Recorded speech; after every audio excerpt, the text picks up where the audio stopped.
Welcome, and today we have a very special guest, Huckleberry Finn. How's it going, Huck? It's going good, Matt. I'd have a couple of questions to ask. I have to ask, did you think it was a good idea to put a snake in Jim's sleeping bag? Well, first off, it was a blanket.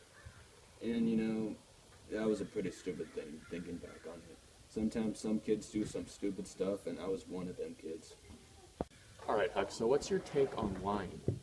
Sometimes a man's got to do what a man's got to do. Sometimes lying is necessary to survive. One time when the slave hunters came into our boat, they were looking for Jim. But I lied and said my family was on that boat and had smallpox, and they went off. They didn't want to have anything part of it. And Huck, how do you feel about Pat? Pap? Let me tell you something about Pap, alright? He's a madman, he's an alcoholic, he steals money.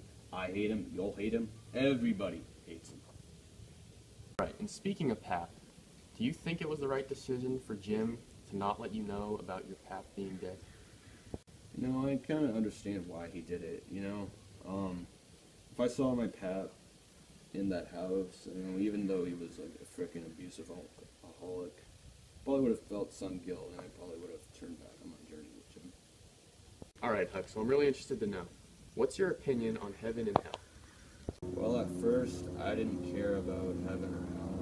Miss Watson told me that Tom Sawyer was going to hell, and I said, I'm going to go with them. But eventually, I got more mature, I grew up, and eventually decided that, hell's a real thing, and I didn't want to go there. So speaking of Miss Watson, what's your opinion about her and the Widow Douglas?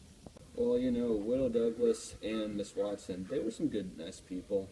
But I didn't like the moral values that they were trying to teach me. They were trying to make me a gentleman of society, and I didn't want to have no part in that.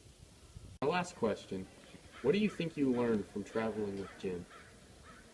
Well, to keep it simple, becoming friends with Jim was the best thing I ever could have done, but the worst thing society was. So thanks for being on the show, Huck. Yeah, thanks for having me. Well, that's all for Huck, and you can pick up his new book, Adventures of Huckleberry Finn, in the PVHS library.